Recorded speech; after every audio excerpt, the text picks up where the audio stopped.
se retrouve pour une nouvelle vidéo.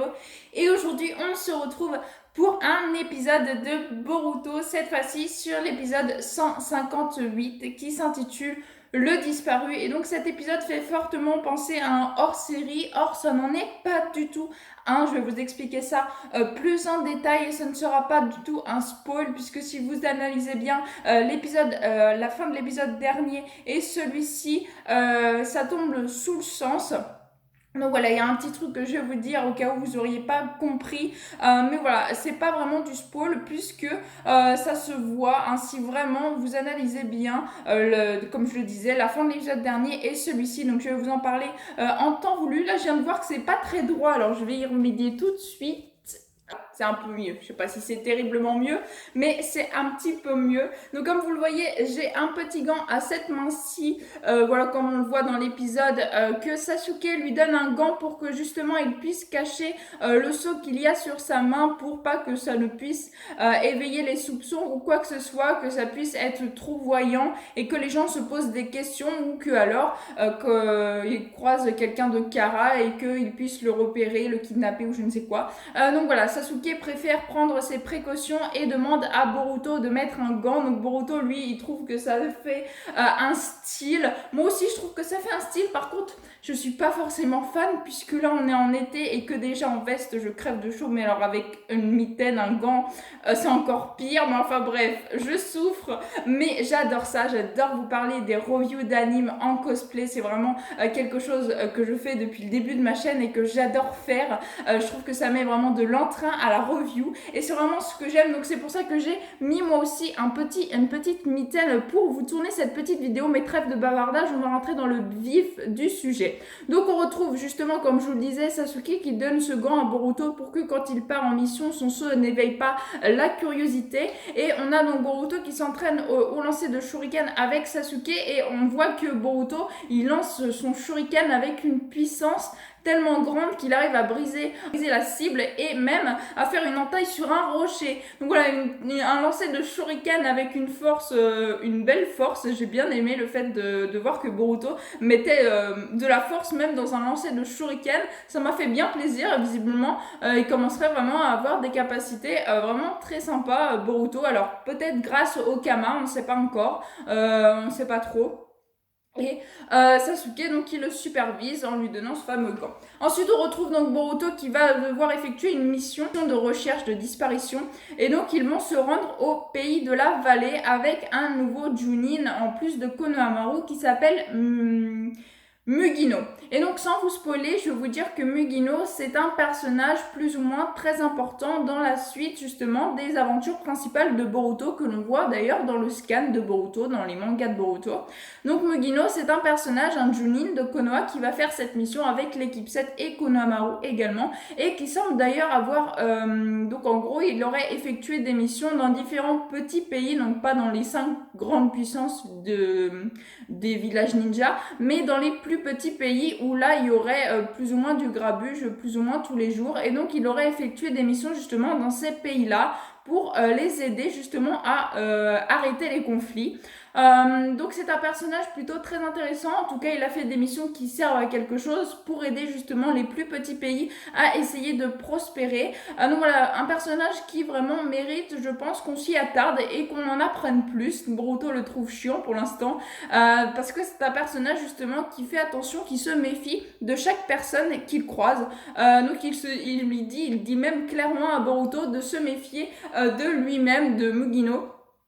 Donc voilà, Boruto il comprend pas trop, il se dit que si c'est un Jonin de Konoha, forcément il peut lui faire confiance, alors que l'autre lui dit non, il faut se méfier de tout le monde. Donc vraiment un Jonin qui a l'air vraiment très arrêté sur le fait de toujours se méfier de chaque personne qui l'entoure. Ensuite, donc, on va au pays de la vallée, il se rend au pays de la vallée et là il rencontre Miya qui est à l'origine, donc celle qui a donné la mission à Konoha de venir pour l'aider à retrouver son mari qui s'appelle Anato. Et donc ils vont tenter de retrouver en se rendant là où il travaille, qu'il a justement, il devait faire une mission plus ou moins donc pour justement la société là où il travaille qui devait durer 1 mois. Et là ça fait 1 mois et 3 semaines, donc ça fait 3 semaines en gros qu'il aurait dû rentrer et qu'il n'est toujours pas rentrer, donc elle s'inquiète bien sûr et elle se rend là où il travaille pour avoir des informations. Seulement là où il travaille, c'est une société qui ont des choses qu'ils ne souhaitent pas divulguer puisque ça pourrait sortir du pays, ça pourrait conforter d'autres pays,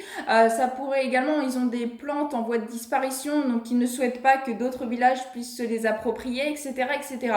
Donc il y a beaucoup d'informations qu'ils souhaitent protéger et c'est pour ça qu'ils ne veulent pas donner d'informations justement à Mia pour qu'elle puisse le dire à telle et telle personne, par exemple donc là comme à Konoha, puisqu'elle a justement pris des ninjas de Konoha pour venir justement l'aider à retrouver son mari. Mais justement l'entreprise n'accepte pas puisqu'il pourrait dévoiler des informations à tel et tel pays qui pourrait ensuite les redivulguer, enfin le bouche-oreille, hein, voilà.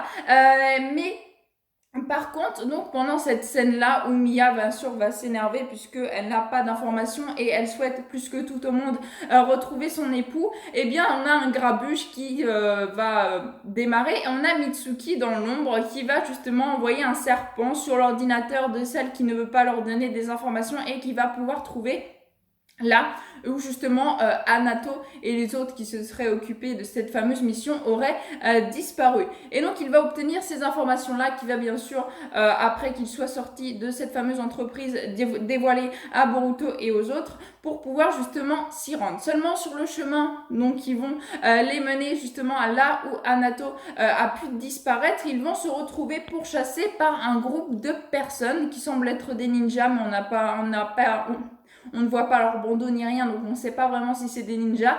Et aussi un vieil homme. Vieil homme qui a un œil caché et qui est donc d'ailleurs, on l'avait appris juste avant dans l'entreprise, que c'était le directeur justement de cette entreprise-là, qu'il avait été gravement blessé par la Grande Guerre Ninja et que justement il avait décidé de faire une entreprise qui serait basée sur les prothèses pour tout le monde, parce qu'il faut savoir que la prothèse que Naruto lui il a sur son bras, c'est une prothèse qu'il ne peut activer qu'avec son propre chakra. Du coup elle ne peut pas être pour tout le monde puisqu'il faut à tout prix du chakra de Naruto pour que sa prothèse puisse fonctionner. Donc là vraiment c'est une entreprise qui veut faire des prothèses, qui veut aider les gens qui auraient perdu des bras, des jambes pendant la guerre par exemple, à pouvoir avoir des prothèses mais pour tout le monde qui puissent marcher seulement avec de l'ADN. Donc c'est vraiment une entreprise qui a l'air quand même d'être très basée sur les faits de pouvoir avoir justement les facultés qu'ils avaient avant la guerre, avant d'être blessés. Et donc on le voit justement avec ce vieil homme qui semble avoir une jambe de bois et qui a également l'œil caché, donc on ne sait pas, peut-être qu'il a d'autres parties de son corps qui ont été abîmées pendant la guerre.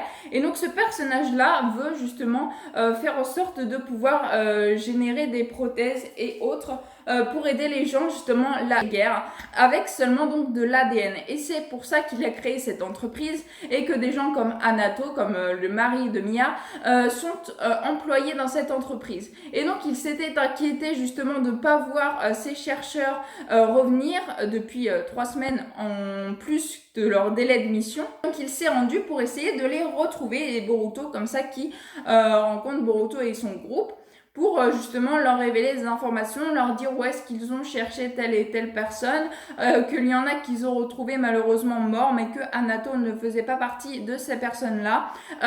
Et donc ils vont se rendre à un dernier endroit qu'ils n'ont pas encore pu visiter, suite aux informations que Mia a pu leur transmettre et aux informations que Victor, parce que le vieil homme s'appelle Victor, a déjà cherché à tel et tel endroit. Il y avait un seul endroit où ils n'avaient pas cherché. Donc ils vont se rendre à cet fameux endroit et dans cet endroit, ils rencontrent justement un personnage qui semble avoir perdu la boule et qui les attaque directement. Donc il stipulerait que ce serait Anato, alors on n'a pas plus d'informations mais visiblement ce serait lui, qui aurait donc totalement perdu l'esprit, perdu sa propre identité et qui les attaquerait. On a l'impression que ses membres sont un peu bizarres, qui sont distorsionnés, un peu comme l'attaque de Mitsuki quand il allonge ses bras. Bah là c'est un peu pareil, il allonge ses bras, mais on sait pas trop comment, on a l'impression vraiment qu'il a perdu la boule, on ne sait pas comment, etc. etc. L'épisode se termine d'ailleurs comme ça, avec cette fameuse attaque, et puis Mugino qui vient au secours de Boruto, qui intercepte l'attaque et qui lui demande si ça va, voilà, tout simplement. Et puis, donc, je suppose, le combat va s'enchaîner pour qu'il puisse arrêter Anato, qu'il puisse le soigner ou je ne sais quoi. Mais voilà, l'épisode se termine comme ça. Donc franchement, un épisode plutôt très très intéressant. Et donc comme je vous le disais, la trame principale, pourquoi? Si vous regardez bien dans l'épisode dernier, vous voyez que donc Kara, il y a un homme assez petit. On devine qu'il a l'air assez vieux. Et bien justement, ce serait Victor. Je vais vous le dire, même c'est Victor. C'est un membre de Kara. Voilà, alors je suis désolée si pour certains ils prennent ça pour du spoil, mais si vous regardez vraiment, ça se voit, voilà. Donc Victor fait partie des membres de Kara, et donc j'ai trouvé ça vraiment très très intéressant parce que bon, je vais pas rentrer dans les détails, mais dans le scan on n'en savait pas trop sur ce personnage-là, et justement là ils approfondissent le personnage, et c'est ça que j'adore dans l'anime. Certes, il y a des nombres incalculables de hors-série, des hors-séries qui sont vraiment très très nuls. Et ils arrivent à en créer des encore plus nuls. Mais il y a par contre des épisodes vraiment dans Boruto, dans l'anime, qui sont plus intéressants que dans le scan. Parce que le scan, finalement, ils sont vraiment dans le rush, j'ai l'impression. Dans le scan, c'est vraiment le rush, ça y va toujours à fond, etc. etc. Et du coup, ils ne s'attardent pas sur les détails qui pourraient s'attarder.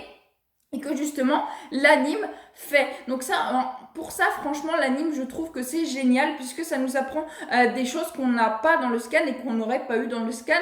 Que là, ça prend le temps de s'attarder, certes, sur des choses peut-être un peu plus gnangnan, mais qui néanmoins profitent justement à l'histoire de Boruto et que moi, personnellement, j'apprécie de pouvoir en apprendre plus sur certains personnages qui n'ont pas été exploités dans le scan et qui sont exploités dans l'anime. Donc franchement, je suis vraiment très contente que l'anime explore ces pistes-là, et c'est pas la première fois d'ailleurs. Donc vraiment, je suis très contente de ce petit épisode-là, et j'ai hâte d'être au prochain épisode. C'était pour moi un très très bon épisode. Dites-moi ce que vous en pensez dans les commentaires. En tout cas, j'ai adoré vraiment cet épisode. Je l'ai beaucoup aimé. J'ai trouvé vraiment bien sympa. J'ai bien aimé aussi le fait que Sasuke veuille protéger Boruto en lui donnant un gant sur sa main où il a justement son sceau pour pas éveiller les soupçons de différents autres pays, autres ninjas qui pourraient justement avoir de près ou de loin un rapport avec Kara, avec ce sceau ou avec les Ototsuki. Donc voilà, franchement, très très bon épisode.